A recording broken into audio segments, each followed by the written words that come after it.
Bonjour à tous, bienvenue dans votre émission Fil d'encre. C'est votre rendez-vous littéraire sur Télé Africa. Comme de tradition, un nouvel invité. Il s'agit d'Efri Trich Moudoumoumboula, étudiant gabonais de Master 2 au département de littérature africaine, parcours littérature gabonaise à l'université Omar Bongo, UOB à Libreville. Auteur du roman intitulé Le chemin qui mène vers, publié chez Edilibre en 2019. Une politique fiction mettant en scène Mimbi Héros et narrateur de cette belle œuvre littéraire autour des problèmes personnels, sociétaux, politiques et culturels au Tsengue, état imaginaire comptant cette province. Bonjour Monsieur Efri. Bonjour. Votre livre s'ouvre sur une scène de période préélectorale, à savoir 3 mois avant l'élection présidentielle au Tsengue, avec l'annonce du candidat Mwanzande du Parti spécial du peuple Tsengue, PASPT, au pouvoir depuis 42 ans, soit 7 mandats de 6 ans chacun. Comment cela et pourquoi ce choix-là? Il faut d'abord dire que pour ce texte, il ne s'ouvre pas comme tous les autres, c'est-à-dire ne commence pas par la situation initiale. Il s'ouvre dans ce moment, comme vous l'avez si bien dit, avant l'élection, et c'est pour déjà annoncer la couleur de ce que le texte en lui-même contient. Mettre déjà un peu de miel dans la bouche du lecteur afin qu'il puisse au moins imaginer, sinon avoir un aperçu de ce qu'il attend. On peut dire que le décor est déjà planté. À l'avant-dernier paragraphe de la page 17, votre roman donne les résultats de l'élection présidentielle jusqu'à la page 18. On peut en avoir la quintessence, notamment du point de vue d'une lecture pour le plus grand bonheur des téléspectateurs? Il n'y a pas de souci. À la page 17, on dit à 18h30, heure prévue pour le dépouillement des résultats, le délégué électoral principal passant en direct à la télévision et dans tous les médias audio. Mesdames et messieurs, après plusieurs heures d'attente, enfin les résultats sont prêts. Au sortir des élections présidentielles qui viennent de se tenir, suivant respectivement les articles puis et de la Constitution du pays des 7 provinces depuis 2024, nous sommes arrivés au résultat suivant. Parti. Le nombre de partis présentés, 3. Le nombre de partis présents, 3. Inscriptions et votants. Nombre d'inscrits dans les listes de vote, 1 025 050. Nombre de votants dans tout le territoire tsengais, 1 025 000. Nombre de bulletins nuls, 0. Absents, 50. Pourcentage. Le Parti uni du peuple tsengais, abrégé PUPT, a obtenu 91,35%. Le Parti socialiste du peuple tsengais, PSPT, a obtenu 6%. Le Parti spécial du peuple tsengais, PAS, a obtenu 2,65%. Ainsi, nous déclarons solennellement le Parti uni du peuple tsengais vainqueur et donc est élu président de la République son Excellence Steve Mimbi. La nouvelle transperça les cœurs telle une fusée sophistiquée. La fête depuis l'annonce des 91,35% battait son plein. Partout, les collaborateurs appelaient pour nous féliciter. Les feux d'artifice brûlaient le ciel encore ensoleillé. Le Tsengue venait sérieusement de tourner une page.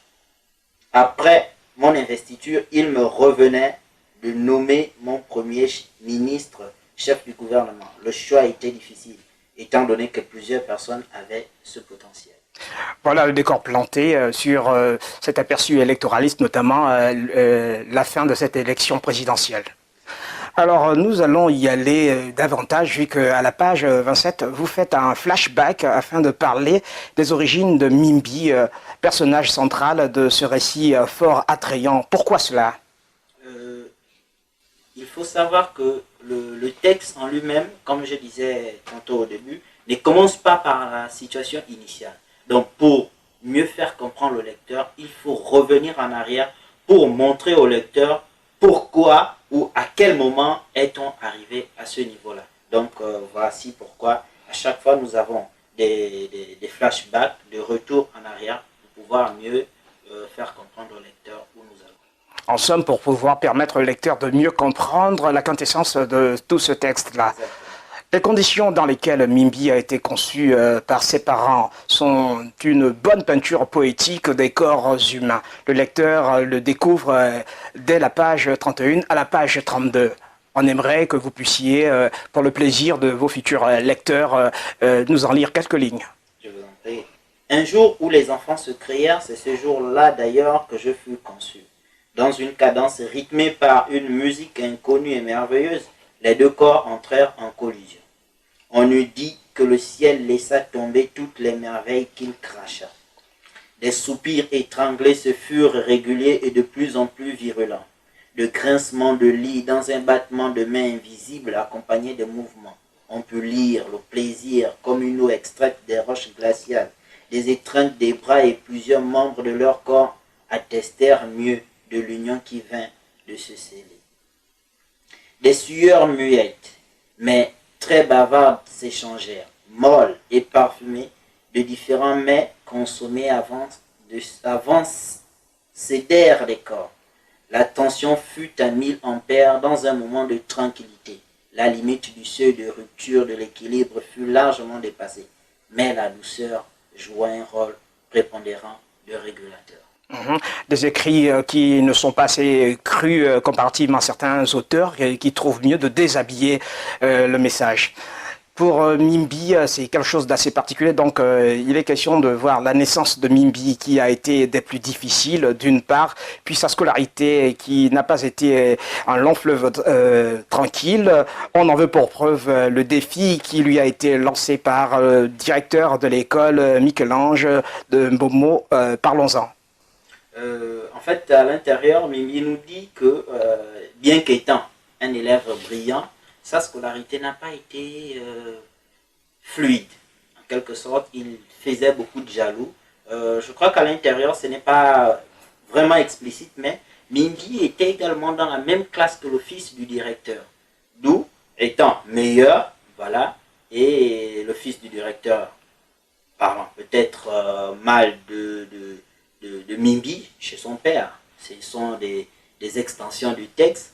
Voilà pourquoi ce dernier, pour ne pas, on va dire, se sentir, je parle de l'enfant, se sentir lésé, a préféré, se sentir laissé, pardon, a préféré raconter de n'importe quoi peut-être à son père, qui lui, voulant se venger, ne veut pas laisser passer Mimbi comme tous les autres apprenants, d'où le défi. Oui, donc Mimbi relève avec brio et cet élément-là dans ce texte.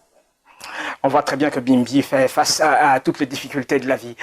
Chers téléspectateurs de Fil d'encre, sachez que vous êtes toujours dans le cadre de votre rendez-vous littéraire hebdomadaire. De fil en aiguille, nous y allons davantage avec l'auteur du jour. Alors, monsieur Efrit Tritch Mudumulumbula, non, quand même, c'est compliqué, c'est un exercice de diction, on va y arriver quand même. Alors, dès l'arrivée du héros à la capitale, pour poursuivre ses études universitaires, ce dernier est coopté par un groupuscule composé d'avocats et autres. Pourquoi cela et comment cela est-il arrivé? Il faut déjà savoir que ce groupuscule-là avait fait ses classes dans la même ville que Mimbi, donc Bomo. Donc c'est pour, en quelque sorte, on va dire, comment on peut dire ça, c'est en quelque sorte pour... un regroupement élitiste, si on peut dire, à des objectifs politiques? Non, pas des objectifs politiques, c'est pour redorer la province, l'image de la province, et ça c'est le mot qui m'échappait, redorer l'image de la province qu'ils ont décidé de coopter certaines têtes, donc des jeunes ressortissants de cette province-là, pour enfin regrouper un bon nombre et faire des actes, poser des actes positifs, non pas seulement des actes pour la province, mais pour Tsenguer en général. D'où Mimbi et Mas et beaucoup d'autres ont été cooptés par ce groupuscule-là. Alors on écarte l'option du régionalisme pour voir une visée pure et simplement nationaliste, si on peut le dire. Au lieu de faire des études supérieures à l'université de la capitale, Mimbi et son ami d'enfance Mess finissent leur circuit universitaire dans une école supérieure, notamment Tunis School. Alors, ce choix-là, il a pour objectif de réellement atteindre les objectifs dont on a parlé précédemment? Non, c'est pas tant ça. C'est parce que à l'université, donc l'UJP, l'université du pays, il y a des mauvaises conditions d'apprentissage. Donc c'est après une grève sanglante qui fait beaucoup de morts et qui n'a cesse de faire parler d'elle, que le groupuscule décide de scolariser les membres dans d'autres écoles au lieu de l'université. Voici pourquoi ils ont été scolarisés. Mas et Mimbi ont été scolarisés ailleurs qu'à l'université nationale. Par rapport à cet événement, lorsqu'on lit le texte, on a l'impression que les pouvoirs publics, par le biais des forces de l'ordre, ont usé de la force de manière disproportionnée en direction des étudiants. Vu qu'il y a eu mort d'hommes, c'était baïonnettes, Kalachnikov et autres contre Pierre. Et cela fait bon nombre de morts. C'est la traduction complète d'une violence politique qui ne dit pas son nom. Oui, il faut comprendre que les étudiants, les étudiants et les militaires, sinon les corps habillés, ça ne marche pas ensemble. Et lorsque vous lisez le texte, les chefs de ces corps-là disent même, donnent des ordres tels que tuez-moi ces petits cafards qui nous prennent nos petites dans les quartiers. Donc ce n'est pas tant venir, on va dire, arrêter la grève, mais c'est venir à gaspiller. Ils ont un ordre en tête, ils ont des ordres bien spécifiques, c'est gaspiller ça. L'élimination physique en somme. Exactement, c'est comme une vengeance, puisqu'ils ont désormais la possibilité d'être les tenants de la force, alors ils se vengent simplement sur les étudiants qui, eux, ne sont armés que de pierres. Au bout d'un certain temps, Mimbi entre en politique à la tête du Parti uni du peuple Tsenge, PUPT, en vue des présidentielles de décembre 2072. Donc on peut dire que l'objectif visé par ce groupuscule est quasiment atteint en partie, si on peut le dire. Oui et non, parce que au début, en fait, lorsque ce groupuscule s'est réuni, ce n'était pas pour faire de ce petit cercle-là un élément de politique. C'était simplement pour, comme je le disais tantôt, redorer l'image non seulement de Mbomo, donc cette localité-là, oui. Voilà, mais également faire poser des actes qui comptent dans le Tsenge en général.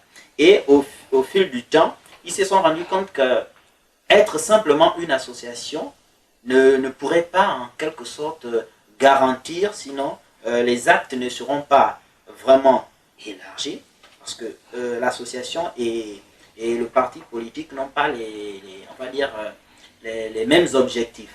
Alors, en quittant on va dire quoi, en quittant d'association pour parti politique, cette nouvelle appellation du groupe pourrait en quelque sorte booster, donner beaucoup plus de voix lorsqu'il s'agira de poser des actes.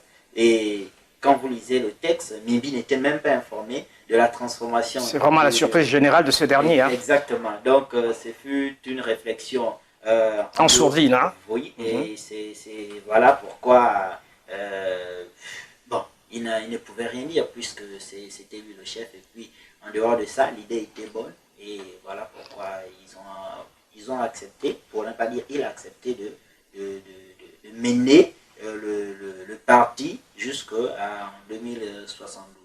Avant d'y aller à la question suivante, on peut retenir, bien évidemment lorsqu'on lit cet ouvrage, que Mimbi entre dans un cycle infernal, à savoir discours politique, communication politique, vu qu'en parallèle, il y a aussi la terreur politique qui bat son plein. Dans le texte, on relève qu'il y a certains membres du parti qui sont mis aux arrêts et qui sont abattus. Alors, on peut considérer que Mimbi entre de plein pied dans ses habits d'homme politique. On va y aller maintenant par rapport à la question qui suit. Vous usez d'un style d'écriture truffé de proverbes traditionnels et de références d'autres tant africaines qu'occidentales. Ne craignez-vous pas de dresser un mur entre votre lectorat et vous? Non, je crois pas, parce que dans le texte, il y a des notes infrapaginales qui permettent au lecteur de mieux comprendre ce qui a été dit lorsque cet élément est purement culturel, c'est-à-dire appartient à une culture bien spécifique. Donc, il suffira simplement soit de lire véritablement le texte ou de se référer aux notes infrapaginales pour avoir une compréhension beaucoup plus large. Un bel exercice pour le lecteur dans la mesure où on en apprend davantage sur les langues vernaculaires et avec leur traduction. Pardon. Exactement. Vos personnages sont dépeints de manière sublime. Soudain, vous faites basculer le lecteur dans un environnement sociopolitique désastreux, morbide et autres. Quel est le but de la manœuvre? Lorsqu'on regarde dans les politiques africaines, parce qu'un auteur doit être celui-là qui peint la société. Et on ne s'inspire pas d'une société autre que la nôtre. Sinon, on ne sera pas en extrême complicité avec nos lecteurs.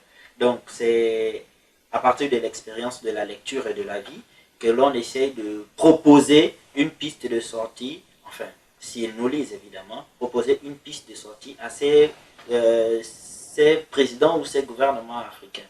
D'où on peint en quelque sorte les réalités afin que ceux qui nous lisent puissent se retrouver en quelque sorte dans ce que l'on dit. Ici, c'est pour lancer un appel à ces dirigeants-là, ces gouvernements-là, afin qu'ils puissent changer au moins leur manière de concevoir l'élément politique. On peut retenir que cela est un choix artistique et non le fait du hasard. Oui, c'est un choix artistique. Alors, au fil du texte, on y découvre bon nombre de phrases écrites en minuscules. Pourquoi cela? C'est simplement esthétique. Voilà, c'est un choix personnel. D'aucuns diront que ce sont des erreurs, non, c'est un choix personnel, c'est purement esthétique. C'est purement esthétique, mais certains peuvent être heurtés, ceux qui sont sérieusement arrimés aux règles de la langue française. Oui, bien sûr, mais lorsque on lit véritablement un texte, depuis le début, ça doit nous amener à comprendre déjà l'élément qui sera à l'intérieur. Parce que depuis le titre, voire le nom, tout est en minuscule. Ça nous permet de voir le désordre désormais qui existe dans le texte. En fait, c'est l'esthétique du désordre qui existe dans le texte.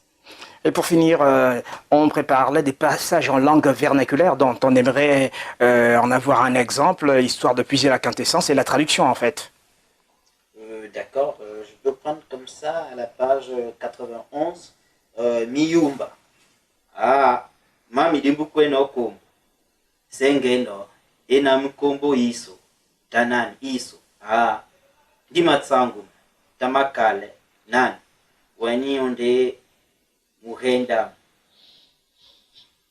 Ici, c'est simplement une conversation que Mimbi, le narrateur, a avec le grand frère de son père. C'est en fait, lorsqu'il quitte la province pour venir en capitale, voilà, il est accueilli par le grand frère de son père qui, étant donné que ça faisait longtemps, le texte nous dit bien que Mimbi a été abandonné par ses parents du côté paternel depuis l'âge de 7 ans. Donc c'est après l'obtention de son baccalauréat qu'il revient dans sa famille paternelle. Vous voyez bien qu'à 7 ans, on oublie beaucoup de choses. Et donc là, la discussion, il dit mais papa, j'ai oublié ton pseudonyme. Donc le père lui dit ouais, c'est vrai, ça fait vraiment longtemps. Tu as raison. Voilà, il redonne le nom en langue parce que, en fait, dans la tradition, on n'appelle pas par le nom que l'on a dans l'acte de naissance. On a un nom spécifique dans la tradition. Donc chacun, en quelque sorte, dans la tradition, a un nom. Donc c'est par ce nom-là qu'il voulait appeler le grand frère de son père. Mais comme il avait oublié, d'où ce petit dialogue-là. Un peu une crise d'identité culturelle, si on peut y dire. Exactement. Merci. C'était Efri Trich Mudumumbula, auteur du roman Le chemin qui mène vers. C'est une œuvre publiée chez Eddy Livre en 2019. Voilà qui mène un terme à cette émission littéraire, à savoir Fil d'encre. Avant de nous séparer, nous en profitons pour prendre la peine de remercier la bibliothèque du département de littérature africaine de l'UOB qui nous a prêté son cadre. À la semaine prochaine, si Dieu le veut.